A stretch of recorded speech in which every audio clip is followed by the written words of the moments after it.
Praise the lord. Good morning. ప్రభువైన యేసుక్రీస్తు శుభనామంలో మీ అందరికీ వందనములు. చిన్న ప్రార్థనతో ఈరోజు దేవుని వాగ్దానాన్ని స్వతంత్రించుకుందామా? మమ్మల్ని ఎంతో మిక్కిలిగా ప్రేమించినటువంటి మా ప్రియ పరలోకమందున్న తండ్రి, నీ ఘనమైన శ్రేష్టమైన నామాన్ని బట్టి వందనాలు చెల్లిస్తూ ఉన్నాం ప్రభా. ఉదయకాల సమయంలో ప్రభా మేమందరం నీ సన్నిధిలో ఉంటుండగా ఎవరికి ఏ మాటలైతే అవసరమై ఉన్నాయో తండ్రి, ఆ మాటల్ని మాకు అందించండి. మమ్మల్ని ఆత్మీయంగా బలపరచండి, మీలో స్థిరపరచమని, ఒక్కొక్కరిని దర్శించమని యేసు నామములో ప్రార్థిస్తున్నాము తండ్రి, ఆమేన్. ఈరోజు దేవుని వాగ్దానము యోహాను సువార్త 16వ అధ్యాయం 33వ వచనం. ధైర్యం తెచ్చుకొనుడి, నేను లోకమును జయించి ఉన్నాను. John chapter 16 verse 33. In the world you shall have a tribulation, but be of good courage. I have overcome the world. దేవుడిచ్చినటువంటి అద్భుతమైన వాగ్దానం మనందరి జీవితంలో నెరవేర్చబడును కాక, ఆమేన్. ఉదయకాల సమయంలో ఈ వాక్యం వింటున్నటువంటి మీలో ధైర్యం కోల్పోయిన పరిస్థితిలో ఉన్నారా అండి? ఇబ్బందికరమైనటువంటి పరిస్థితులు గుండా వెళ్తున్నారా? దిక్కుతోచని పరిస్థితిలో ఉన్నారా? ఏం చేయాలో అర్థం కాని పరిస్థితిలో ఉన్నారా? అందుకే దేవుడు మనతోనే మాట్లాడుతూ ఉన్నాడు ఈరోజు. ధైర్యము తెచ్చుకొనుడి అని అంటున్నాడు. నేను లోకమును జయించి ఉన్నాను. మరి ఈరోజు ఈ లోకాన్ని మనం జయించాలి, ఈ లోక పరిస్థితులు మనం జయించాలి అంటే మొదటిగా మనలో ఏముండాలి? ధైర్యం ఉండాలి. కాబట్టి ధైర్యం ఎక్కడి నుంచి వస్తుందంటే దేవుడి దగ్గర నుంచే వస్తుంది. అందుకనే యేసయ్య చెప్తున్నాడు, నేను కూడా మీలాగానే ఈ లోకంలో మానవుడిగా జీవించాను, మీలాగే నిందలు ఎదుర్కొన్నాను, అవమానాలు ఎదుర్కొన్నాను, శ్రమలు ఎదుర్కొన్నాను, కన్నీటిని, దుఃఖాన్ని అన్నిటినీ చూశాను. కాబట్టి నేను ఈ పరిస్థితులన్నీ జయించాను. కాబట్టి మీరు భయపడొద్దండి. మీరు కూడా ఈరోజు అదే పరిస్థితుల గుండా వెళ్తున్నారు. ఆ రోజు నేను జయించాను కాబట్టి ఆ శక్తిని మీకు ఇచ్చాను, మీరు కూడా జయించండి అని చెప్తున్నాడండి. ఈరోజు మీరు నిందించబడుతున్నారని బాధపడుతున్నారా? యేసుప్రభు కూడా నిందించబడ్డాడండి. పరిసయ్యులు, శాస్త్రులకి ఎప్పుడు ఇదే పనే. ఎప్పుడు చూసినా యేసయ్యని నిందించడము, ఏదో ఒక తప్పు వెతకాలనే ప్రయత్నం చేస్తున్నారు. ఈరోజు మన చుట్టూ కూడా ఇలాంటి మనుషులు లేరా అండి? ఎప్పుడు చూసినా మనలో ఏమైనా తప్పులు కనబడతాయా, మరి ఏ తప్పు చేస్తే పట్టుకుందాం అన్న వాళ్ళు ఉన్నారు కదా. ఆ రోజు ఉన్నారు, ఈరోజు కూడా ఉన్నారు. సొంత ఇంటి వాళ్ళ చేతనే ద్వేషించబడుతున్నాను, నన్ను ప్రేమించే వాళ్ళు లేరు అని బాధపడుతున్నారా? యేసయ్య కూడా ఇదే సమస్య ఎదుర్కొన్నాడండి. తన ఇంట్లో వాళ్ళే ఆయన నమ్మలేదు అని చూస్తాం బైబిల్లో. కానీ ఎప్పుడైతే ఆయన చనిపోయి మృత్యుంజయుడిగా పునరుద్ధాన శక్తివంతుడై లేచాడో, మరి ఆయన తమ్ముడే మనం చూస్తున్నాం కదా, మరి యాకోబు పత్రిక రాసినటువంటి వ్యక్తి. సో మరి వారు కూడా ఆ సమయంలో దేవుని యొక్క శక్తిని గ్రహించుకోగలిగారు. కాబట్టి ఈరోజు నీ విలువ కూడా నీ కుటుంబస్తులకు అర్థం కాకపోవచ్చు, కానీ ఒకరోజు తప్పకుండా నీ విలువను కూడా వారికి అర్థమయ్యే విధంగా దేవుడు చేస్తాడు. అలాగే బైబిల్లో యూదా రాసిన పత్రికను చూస్తాం కదా, అది కూడా యేసయ్య సహోదరుడే రాశాడు. అంటే మరి ఎలా చెప్తున్నారు అంత ఖచ్చితంగా అంటే ఒకసారి చూడండి. యూదా పత్రిక 1వ అధ్యాయం 1వ వచనం. యేసుక్రీస్తు దాసుడును యాకోబు సహోదరుడనైన యూదా, తండ్రి అయిన దేవుని యందు ప్రేమింపబడి యేసుక్రీస్తునందు భద్రం చేయబడి పిలువబడిన వారికి శుభమని చెప్పారు ఆయనది. అలాగే యాకోబు రాసిన పత్రిక 1వ అధ్యాయం 1వ వచనం చూద్దాము. దేవుని యొక్కయు ప్రభువైన యేసుక్రీస్తు యొక్క దాసుడైన యాకోబు అన్య దేశముల యందు చెదిరి ఉన్న 12 గోత్రముల వారికి శుభమని చెప్పారు ఆయనది. మరి ఇక్కడ ఇద్దరు వ్యక్తుల్ని చూస్తున్నాం. ఇద్దరు వ్యక్తులు రాసిన మాట ఏంటి తెలుసా? యేసుక్రీస్తు ప్రభు యొక్క దాసులము అని చెప్పుకుంటున్నారండి. ఇక్కడ మరి మనం చదివినటువంటి యాకోబు పత్రికలో యాకోబు ఏమంటున్నాడంటే యేసుక్రీస్తు యొక్క దాసుడైన యాకోబు అంటున్నాడు. అలాగే ఇక్కడ యూదా పత్రికలో చూస్తే యేసుక్రీస్తు దాసుడను యాకోబు సహోదరుడైన యూదా.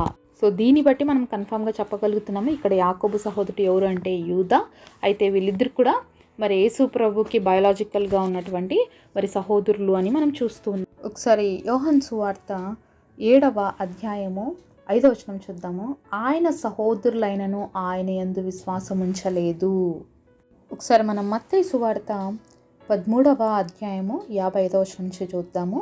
ఇతడు వడ్లవాని కుమారుడు కాడా? ఇతని తల్లి పేరు మరియా కాదా? యాకోబు, యోసేపు, సీమోను, యూదా అనువారు ఇతని సహోదరులు కారా? ఇతని సహోదరి మనులందరూ మనతో ఉన్నవారు కారా? ఇతనికి కార్యములన్నీ ఎక్కడి నుండి వచ్చినని చెప్పుకొని ఆయన విషయమే అభ్యంతరపడిరి. మొదటిగా మనం చూసిన మాటల్లో ఏం చూసాము అంటే మరి ఆయన సహోదరులు ఆయన యందు నమ్మిక ఉంచలేదని చూసాము. అయితే మరి ఇతరులు కూడా ఏం చెప్పుకుంటున్నారంటే మరి ఈయన వడ్లవాడు కుమారుడు కాదా, వీళ్ళ తల్లి మరియా కాదా, ఈయన తండ్రి యేసేపు కాడా, అంతేకాకుండా వాళ్ళ యొక్క సహోదరులు యాకోబు, యోసేపు, సీమోను, యూదా. వాళ్ళు వీళ్ళు సహోదరులు కాదా, వీళ్ళు సహోదరి మనులు మనతో లేరా అని ఎంత తక్కువగా దేవుని మాట్లాడుతున్నారో చూస్తున్నారు కదా. ఇప్పుడు మనం చూసినటువంటి 2 అధ్యాయాల నుంచి యాకోబు యూదా పత్రికల్లో ఇద్దరు అంటున్న మాట ఏంటంటే యేసుక్రీస్తు ప్రభు వారి యొక్క దాసులము అని చెప్తున్నారండి. వాళ్ళు యేసయ్య వాళ్ళ మధ్యలో ఉన్నప్పుడు వాళ్ళు రిజెక్ట్ చేశారేమో, కానీ ఆయన పునరుద్ధాన శక్తిని, ఆయన యొక్క గొప్ప కార్యములు వాళ్ళ జీవితంలో తెలిసిన తర్వాత వాళ్ళు ఇప్పుడు దేవుణ్ణి తమ రక్షకుడుగా అంగీకరించారు అనే విషయాన్ని మనము చూడొచ్చు. కాబట్టి దీన్ని బట్టి మనం అర్థం చేసుకోవచ్చు, ఆయన తిరస్కరించబడ్డాడు, మరి ఎవరి చేత ప్రేమించబడలేదు, అయినప్పటికీ కూడా తండ్రి చిత్తం నెరవేర్చడానికి దేవుడు ఈ లోకంలోకి వచ్చాడు, అలాగే నెరవేర్చాడు. ఎప్పుడైతే తండ్రి చిత్తము ఆయన నెరవేర్చాడో ప్రతి ఒక్కరు తెలుసుకోగలిగినారు ఆయన గొప్ప దేవుడని. వాళ్ళ ఇంటి వాళ్ళు కూడా తెలుసుకొని ఆయన కొరకు సాక్షులుగా ఉన్నారు. కాబట్టి మేము ఆయన దాసులం అంటున్నారు, కానీ ఆయన సహోదరులమని రాయలేదండి. కాబట్టి ఆయన దేవుని కుమారుడు, ఆయన దేవుడు, కాబట్టి వాళ్ళు మేము దేవుని యొక్క దాసులమని చెప్పుకుంటూ ఉన్నారు.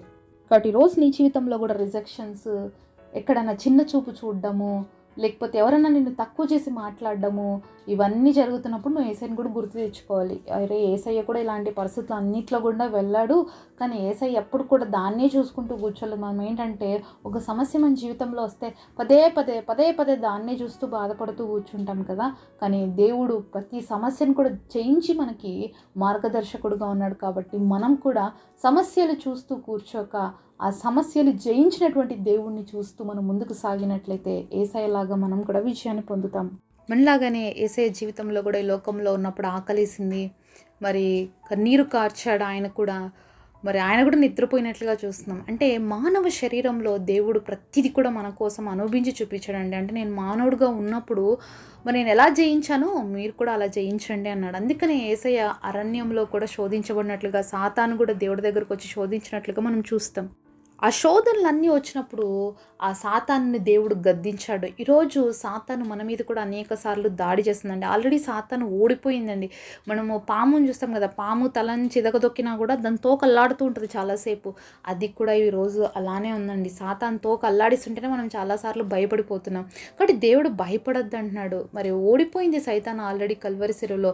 దాన్ని మనము రోమాపత్రిక 16వ అధ్యాయం 20వ వచనం ప్రకారము దేవుడు సాతానుని మీ పాదముల క్రింద శీఘ్రముగా చితక తొక్కించును అని దేవుడు వాక్యం సెలవిస్తుంది. మనం ఈ క్లెయిమ్ చేయాలి ప్రామిస్ని.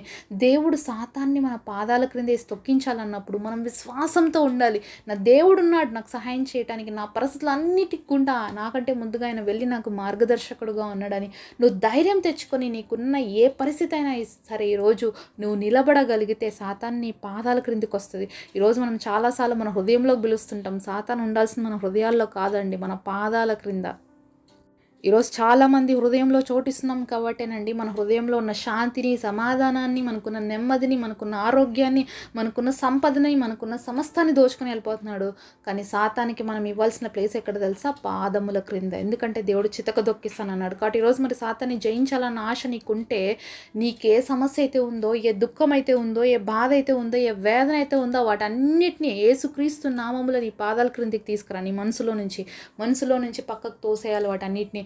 మనసులో ఉండాల్సింది ఎవరు తెలుసా? యేసయ్య. సమస్యలు కాదు ఉండాల్సింది. మన మనసులో ఉండాల్సింది దేవుడిచ్చే నెమ్మది, ఆనందం, సంతోషం తప్ప మరి దుఃఖము, వేదన కాదు. ఇవన్నీ దేవుడికి సంబంధించినవి కాదండి, ఇవన్నీ సాతానికి సంబంధించినవి. ప్రతి విషయాన్ని చూస్తూ బాధపడుతూ దిగులు పడుతూ కూర్చోవడం కాదు మనం చేయాల్సిన పని.